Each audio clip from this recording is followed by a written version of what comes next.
Near to where I used to live, there was a footpath that would cross over railway lines. It was unmanned, and you would cross the line using gates you would unlock, and a sign would warn you of the trains.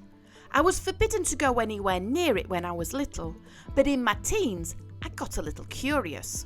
It was a quick way to get to town, and it seemed harmless enough. I had the sense to cross quickly and not to mess around, but when I crossed for the first time, I got a tad overconfident. One day I went to use the path and was near the gate when a train went shooting past. I was in no danger, but the whole thing shook me. It wasn't the speed or the size of it, it was the fact I never heard the train coming. You might think big clanking trains would make a lot of noise, and yeah, they do. But it's a modern misconception that you would hear a train in time to move out of its way. There are a lot of factors, from the air to the very position of the engines, all of which can affect the sound that you hear. One big factor is called the Doppler effect. The best way to describe how this works is to imagine sound waves as elastic bands, meaning that they can stretch and compress.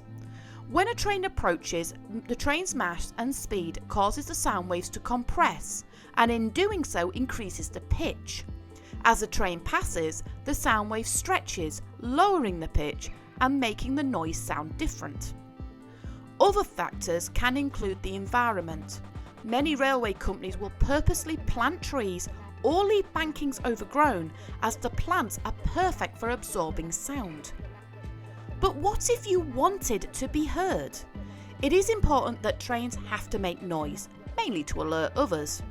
In the 1830s, the locomotives were not fitted with any form of sounding equipment, and drivers were given a bugle horn to sound to alert people of any danger. When the railways would cross or use roads, a flagman had to be deployed. This was a man that would either walk or be on horseback with a red flag warning of the danger. The flagman would have to be no more than 60 metres in front of the locomotive, and it would also be his job to alert the drivers of where to stop. But in 1833, this whole system broke down. Thornton in Leicestershire had just had a railway station built as part of the Leicester and Swannington Railway. A section of that railway crossed a road. The level crossing was operated by gates, but one day the gates were left open in a way that both road and rail were exposed. A farmer, taking his goods to market with his horse and cart and assuming that the crossing was safe, started to make his way across. It was slow, but it wouldn't take long. Along the way, a locomotive was heading along the line when they saw the horse and cart in the distance. They tried to stop and alert the farmer with their bugle horn, but it was no good. The farmer couldn't hear them, and the engine hit the cart, destroying it. The farmer and the crew survived, however the horse was not so lucky and had to be put to sleep due to a broken leg. The news of the accident sent a shockwave through the railway industry. With William Huskinson's accident still fresh in his mind, George Stephenson wanted to address the matter personally and called a meeting of the railway's directors. He suggested that the bugles were simply not loud enough, and using flagmen on every crossing was not feasible, although the tradition of flagmen on railways continued until the late 1860s. So he suggested that a new device must be made that was able to make a noise loud enough for everyone to hear. Stephenson took the design to a local jeweller, and 10 days later the design was ready to test. The device was called the steam trumpet, and its high-pitched squeal could be heard for miles, and soon the majority of engines were carrying them. But the sound of the steam trumpet was, as one called it, nails on a chalkboard annoying. So it wasn't long before the majority were changed out for traditional steam whistles. The first steam whistle was invented around the same time as the steam trumpet, but it wasn't built for the railway, it was more for safety. As mentioned in a previous video, nothing is more important than not allowing your boiler to run out of water. If the water level drops beyond the top of the firebox, called the crown sheet, then this can cause explosion. Engineer Adrian Stevens knew the dangers and wanted to implement a loud warning system at his ironworks in Jewellers at Merthyr Tydfil. By using a cistern, the drop in water would cause a valve to open, letting steam at high pressure hit a metal chamber called a whistle bell.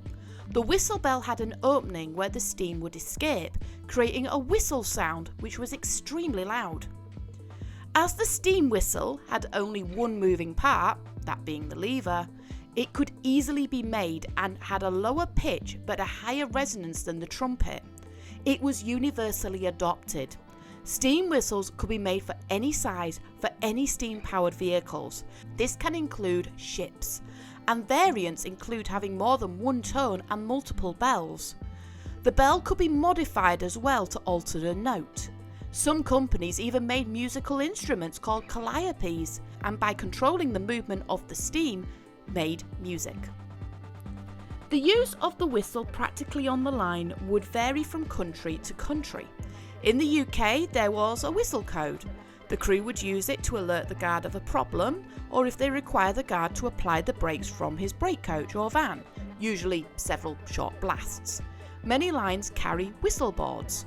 These alert the drivers to whistle in a specific area, such as if they're coming to an unmanned crossing or areas where access to the line may be possible.